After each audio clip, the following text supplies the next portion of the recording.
നീ ഇത് ചെയ്യുമെന്ന് എനിക്കറിയാമായിരുന്നു. മാന്യമായി ചോദിച്ചാൽ ഡാഡി തരില്ലെന്ന് എനിക്കറിയാം. എന്റെ ആവശ്യം എനിക്ക് പണമില്ലാതെ ഞാൻ കുഴയുകയാണ്. നീ ചോദിക്കുമ്പോൾ പണം വാരി തരാൻ എന്റെ നോട്ട് എടുക്കുന്ന യന്ത്രമൊന്നുമില്ല.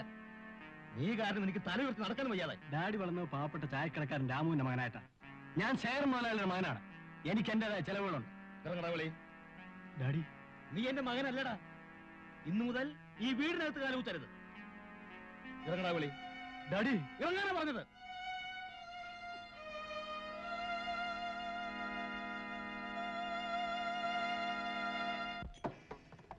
സത്യം പറ, ഹോട്ടൽ തന്നെയാണോ?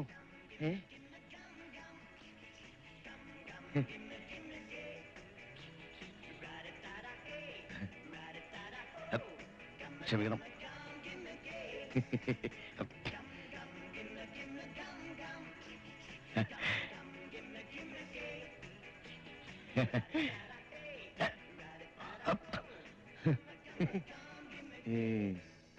Good morning. നമസ്കാരം. ഇരിക്കണം. സാറിന് എന്താ വേണ്ടേ? കാപ്പി ഉണ്ടോ? ഉണ്ടല്ലോ. എന്താ വില? 2 രൂപ. 2 രൂപയോ? 2 രൂപയ്ക്ക് 4 കിലോ കത്തിരിക്ക വാങ്ങാം. 4 ദിവസം സാമ്പാർ വയ്ക്കാം. എനിക്കൊരു ഐസ്ക്രീം തിന്നണോ? ഐസ്ക്രീമാ? അതെല്ലാം ഒന്നും വേണ്ട. വെളിയില പോയിട്ട് നല്ല കപ്പലണ്ടി മുട്ടായി വാങ്ങിത്തരാം. സ്വാമി ഇവിടെ ഉണ്ടായിരുന്നു. സ്വാമിയെ ഞാൻ എവിടെയെല്ലാം തിരക്കി. പിന്നെ എനിക്ക് അത്യാവശ്യമായിട്ട് കുറച്ച് രൂപ വേണം. അതൊരു ചിന്ന കാര്യം. അത് നമുക്ക് വീട്ടിൽ പോയി ശരിയാക്കാം. അതിനേക്കാളും ഒരു പെരിയ കാര്യം ഇവിടെ വൈഫിന് ഐസ്ക്രീം തിന്നണം. എന്റെ കയ്യിലാണെങ്കിൽ പൈസ അല്പം കുറവാണ്. അത്രേ ഉള്ളൂ. സ്വാമിയും ഭാര്യയും ആവശ്യമുള്ളതെല്ലാം കഴിച്ചു. ബില്ല് ഞാൻ പേ ചെയ്തോളാം. പോരെ? മതി മതി. കുഞ്ഞാലിക്ക, ഒന്ന് വേഗം വാ, ബസ് അങ്ങ് പോവും. എന്റെ പൊന്നു പെങ്ങള് കിടന്ന് പിടയ്ക്കാതെ ബസ്സൊന്നും പോകത്തില്ല. ഞാൻ താമസിച്ചു കുഞ്ഞാലിക്ക. ഞാൻ കാരണം കുഞ്ഞാലിക്കയുടെ ജോലി കൂടി മുടങ്ങി. അതുകൊണ്ട് ഞാൻ ഇന്ന് എന്റെ കൂട്ടുകാരികളുടെ കൂടെ പോവാം. അതൊന്നും പറ്റുകയല്ല കുഞ്ഞെ. നിന്നെ കെട്ടിച്ചയക്കുന്നവരെ ഇതൊക്കെ എന്റെ ജോലിയാ. നടക്ക്.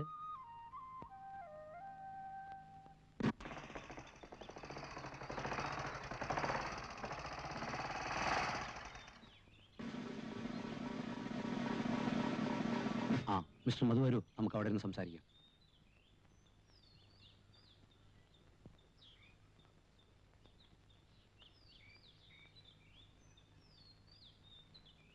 ഇരിക്കൂ. വളരെ പ്രധാനപ്പെട്ട ഒരു കാര്യം പറയാനാണ് മിസ്റ്റർ മധുവിനെ വിളിപ്പിച്ചത്. എന്താ സാർ? പുതിയ തലമുറയിലെ വളരെ സമർത്ഥനായ ഒരു ഉദ്യോഗസ്ഥനാണ് മിസ്റ്റർ മധു എന്ന് ചുരുങ്ങിയ കാലം കൊണ്ട് നിങ്ങൾ തെളിയിച്ചു കഴിഞ്ഞു. Thank you sir. Thank you very much. IG ഇന്നലെയും നിങ്ങളെപ്പറ്റി എന്നോട് സംസാരിച്ചു. ബൈ ദ വേ മിസ്റ്റർ മധു, നഗരത്തിൽ വലിയൊരു കള്ളക്കടത്ത് സംഘം പ്രവർത്തിക്കുന്നുണ്ട്. തമിഴ്നാട്ടിൽ നിന്ന് വരുന്ന ലോറികളിലും കർണാടകത്തിലേക്ക് പോകുന്ന ലോറികളുമായാണ് പ്രധാനമായി സാധനങ്ങൾ കൈമാറുന്നത്. കുറ്റവാളികളുടെ ലിസ്റ്റും ഫോട്ടോകളും അടങ്ങുന്ന ആൽബം തമിഴ്നാട്ടിൽ നിന്നും കിട്ടാനുണ്ട്. കിട്ടിക്കഴിഞ്ഞാൽ വേണ്ടുന്ന നിർദ്ദേശങ്ങൾ ഞാൻ തരാം. Sir, I shall be faithful and sincere to my work. I have the best faith on you. Best of luck, Mr. Madhu.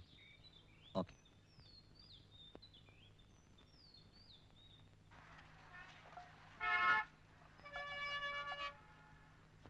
ദേ, ഒരു സഹായം ചെയ്യോ? ഇത് എന്റെ മോന്റെ മേൽവിലാസ. ഇത് എവിടെയാന്നൊന്ന് പറയോ? അറിഞ്ഞൂടല്ലോ.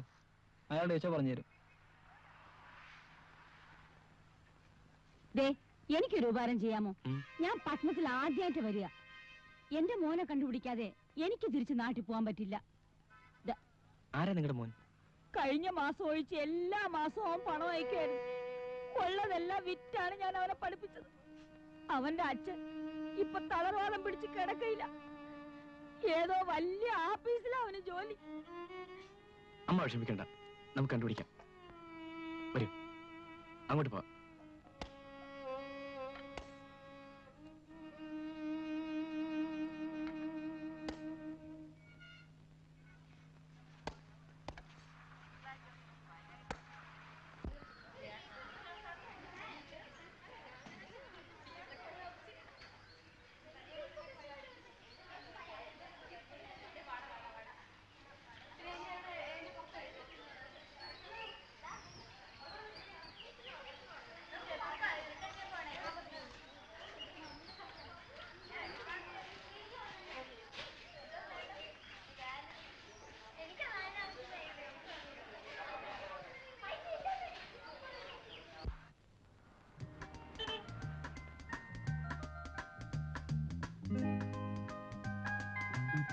നീ വലിയ ഇല്ലാളിയാണെന്നല്ലടാ പറഞ്ഞു. ചുണയുണ്ടെങ്കിൽ അവളെ ഒന്ന് വളച്ചെടുക്കാം. ഞങ്ങൾ കുറെ ശ്രമിച്ചു നോക്കിയതാ. ഡേ, ഏത് ഉർവശിയാണേലും അവക്ക് ഞാൻ മതി.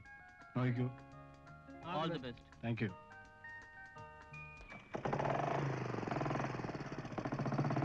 ഓക്കേടാ, ബൈ.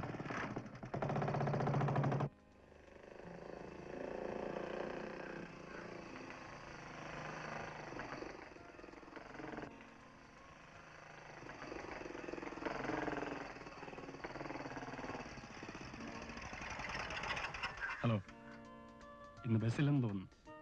ഒറ്റയ്ക്ക് നിന്നാ പറ്റില്ല. ഞാൻ വീട്ടിൽ വിട്ടേക്കാം. ഷാജിക്ക് എന്താ എന്റെ കാര്യത്തിൽ ഇത്ര ഉത്കണ്ഠ? സഹപാഠികളായതുകൊണ്ട് ചോദിച്ചു പോയതാ. സഹപാഠികളൊക്കെ ക്ലാസ്സിൽ, ബസ്സൊക്കെ പണിമുടക്കാണെങ്കിൽ ഞാൻ നടന്നു പോയിക്കോളാം. ശാന്തിക്ക് വിരോധമില്ലെങ്കിൽ ഞാൻ വീട്ടിൽ കൊണ്ടുവിടാം.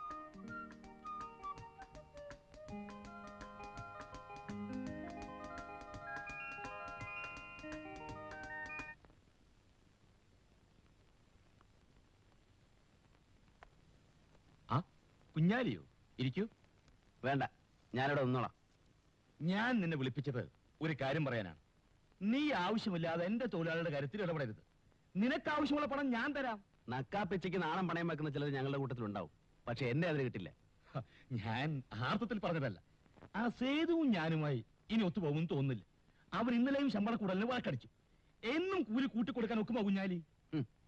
ഒരാളെ പാട്ടിലാക്കാൻ കഴിയാതെ വരുമ്പോ മറ്റൊരാളെ പാട്ടിലാക്കുക. അവിടെയും ലക്ഷ്യം വഞ്ചന തന്നെ. കുഞ്ഞാലി, വരട്ടാതെ മുതലാളി, നിങ്ങൾക്ക് ആള് തെറ്റിപ്പോയി. എന്നോട് പിണങ്ങിയവരാരും അധിക നാൾ ജീവിച്ചിട്ടില്ല. സ്വത്തുക്കൾ വാരിക്കൂട്ടിയ നിങ്ങളെപ്പോലുള്ളവർക്കാണ് ജീവനിൽ ഭയം. ഇന്നലെ ലോഡിറക്കിയതിന്റെ കൂലി മുതലാളിയോട് വാങ്ങിച്ചോളാൻ മാനേജർ പറഞ്ഞു. അത് വാങ്ങിക്കാൻ വന്നതാ.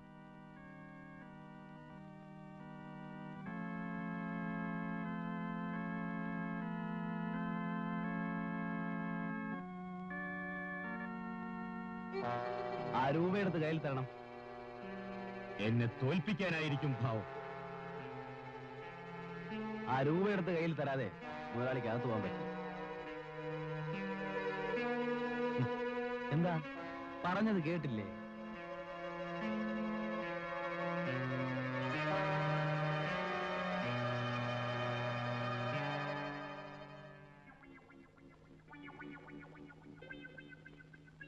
അവനെ വിട്ടുകളഞ്ഞോ മുതലാളി? മുതലാളി ഒന്ന് മൂടിയിരുന്നെങ്കിൽ അവന്റെ വാരിയിൽ ഞാൻ ഊരിയെടുത്തേ. അയ്യോ, ഞാൻ ഓർത്ത് അവനായിരിക്കും. ചേട്ടാ, ഇത് കൊള്ളാമല്ലോ. പരീക്ഷ തോറ്റതിന് പല്ല് കൊടുത്തിട്ടാ ഏറെ. അവനെ പേടിച്ച് അവൻ ചോദിച്ച പണം കൊടുത്തു. ഞാൻ പാവപ്പെട്ടതല്ല, എന്നെ തോളേ കയറിക്കും. എനിക്ക് ചോദിക്കാനും പറയാനും ആളില്ലല്ലോ. പോകാനാ പറഞ്ഞത്? പോകാൻ പറഞ്ഞാൽ ഞാനങ്ങ് പോയേക്കാം. പിന്നല്ല ഇവിടെ നിൽക്കാൻ നോക്കൂ. അഥവാ ഇവിടെ നിന്നെ നിർത്തുവോ?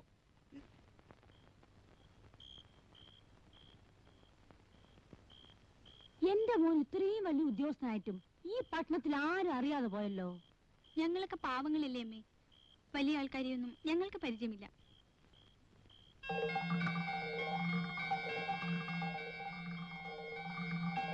മോനെ, മോനെ, അമ്മ എങ്ങനെ എത്തി? മോനെന്താ?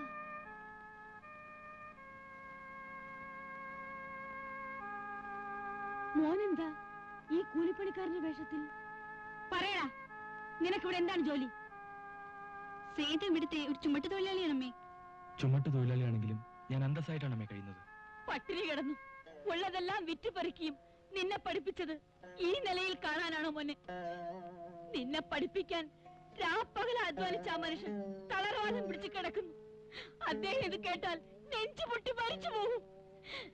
ഞാൻ മാത്രമല്ലമ്മേ, നമ്മുടെ നാട്ടിലെ ഭൂരിപക്ഷം ജോലിയില്ലാത്ത ആൾക്കാരും കൂലിപ്പണിയെടുത്താണ് പട്ടിണിയില്ല കഴിഞ്ഞുകൂടുന്നത്. എന്റെ പൊന്നുമോൻ ചുമടെടുത്ത കാശ് കൊണ്ടാണോടാ ഞങ്ങൾ ഇത്രയും നാൾ ആഹാരം കഴിച്ചത്?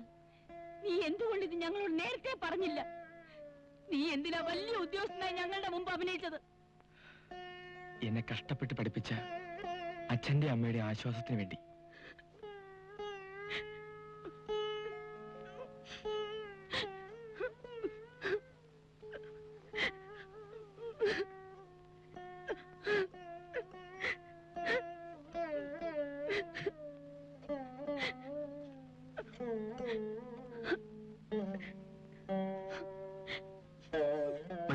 ഇല്ലടാ, ഞാൻ എങ്ങും വരുന്നില്ല. ചെല്ലു അമ്മേ. വരുന്നേ